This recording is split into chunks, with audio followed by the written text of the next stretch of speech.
wadani rajada shacabka Soomaaliland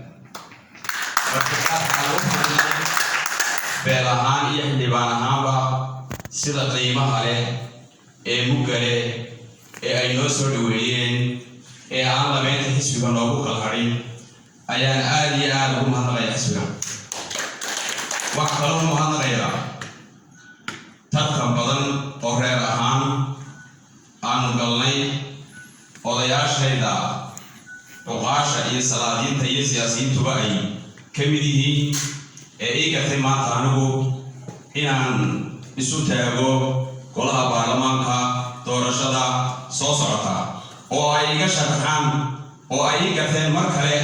inaan ka mid noqdo xildhibaanada ka diiwaangashan ee ka soo bixi doona haddii ilaahay yidhaahdo xisbiga wadani. hadalka waxaa dhameeyey madaxda xisbiga iyo uqaasha reerka waxaan